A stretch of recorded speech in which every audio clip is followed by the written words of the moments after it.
lycée d'Altitude de Briançon en terminale, et Johanna est une élève roumaine de Cluj-Napoca. On a choisi de travailler sur le pilotage d'une nacelle. Le but de ce sujet, c'est de comprendre comment les moteurs peuvent déplacer la nacelle et de pouvoir faire les trajectoires qu'on veut. Alors pour commencer, Johanna va présenter ses recherches d'une approche plus géométrique du problème. Et pour continuer, on va vous présenter nos recherches qui ont une approche plus pratique du problème avec un programme qu'on a créé.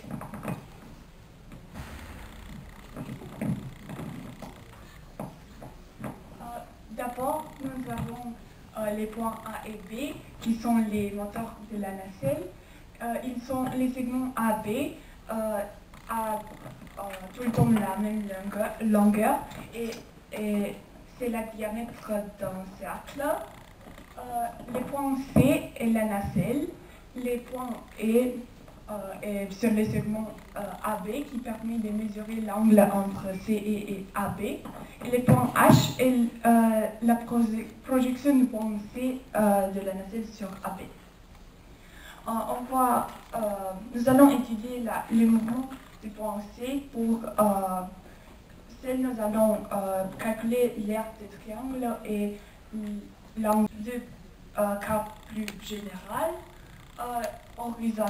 Horizontalement, les segments CH est la hauteur du triangle et le point C se déplace sur une parallèle de l'axe OX et la hauteur du triangle est tout le temps la même et tant que la longueur est tout le temps la même, l'aire du triangle est tout le temps la même et l'angle alpha va avoir des valeurs entre 0 et 180 degrés sans jamais atteindre ces valeurs.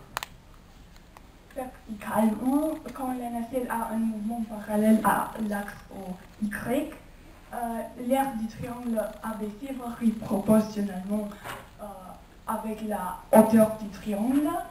Et si la nacelle c'est... Alors, dans un premier temps, on voulait trouver les coordonnées du point, là on voit pas, du point C, donc qui correspond bien à la nacelle, quelles que soient les longueurs RC et RB. C'est-à-dire qu'on connaît les longueurs et à partir de ça, il fallait trouver une formule pour nous donner directement les coordonnées de la nacelle.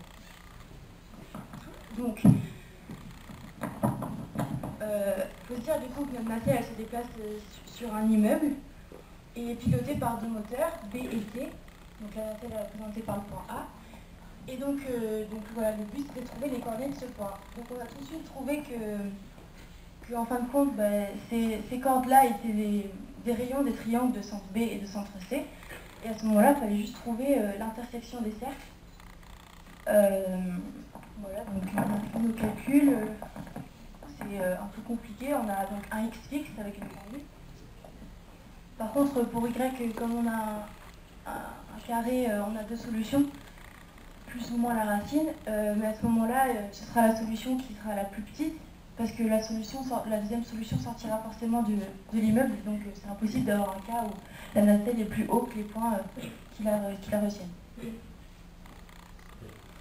Voilà.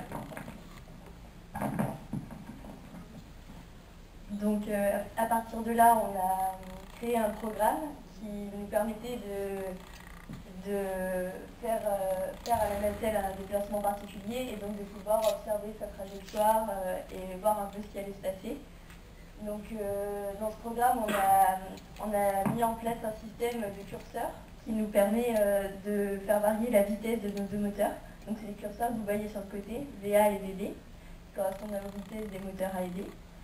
Et donc on voit que quand on fait varier la vitesse, on a la trajectoire de la nacelle, donc qui s'affiche en vert, qui s'affiche. Donc ça nous permet d'un peu de voir comment ça fonctionne. Et donc si on rentre un peu dans le détail du programme pour comprendre comment ça marche. Donc en fait, on a fait un système de listes. Donc on a déjà deux premières listes. En haut, il y a écrit liste RA et RB. Donc c'est... Pour conclure, notre travail n'est toujours pas fini malgré donc, la collaboration qu'on a eue avec les Roumains. On n'a toujours pas forcément réussi à accomplir tout ce qu'on voulait faire. Donc premièrement, nous ce qu'on voulait en fait réaliser, et qu'on n'a pas vraiment eu le temps et qu'on est en train de travailler dessus, c'est décrire un mouvement donc, circulaire avec la nacelle. Mais on s'est rendu compte que c'était très compliqué parce que ça voudrait dire que les deux moteurs avaient des vitesses constamment différentes. Donc on n'a pas réussi encore aujourd'hui à vraiment réaliser ce qu'on voulait faire. Et en deuxième partie, on voulait en fait tracer donc plutôt une droite mais une diagonale avec la nacelle, et ça on est en train de travailler dessus et c'est un peu plus simple parce qu'en fait les moteurs ont des vitesses constantes différentes mais constantes. Donc on va y arriver. Et voilà.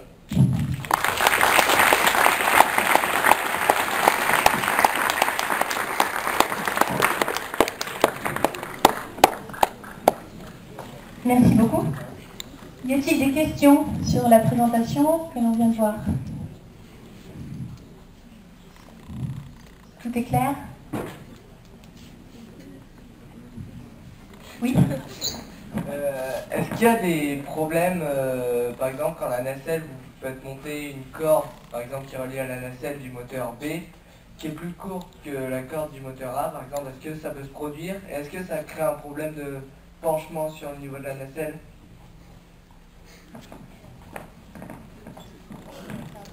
En fait, la nacelle chez nous, c'est un point pour l'instant. C'est pas un rectangle. Mais c'est vrai qu'il va falloir, ça pourrait poser des problèmes de stabilité s'il y a vraiment des gens dans la nacelle, comme dans la première photo. Pour l'instant, c'est juste un point, donc il n'y a aucun souci. Merci. D'autres questions?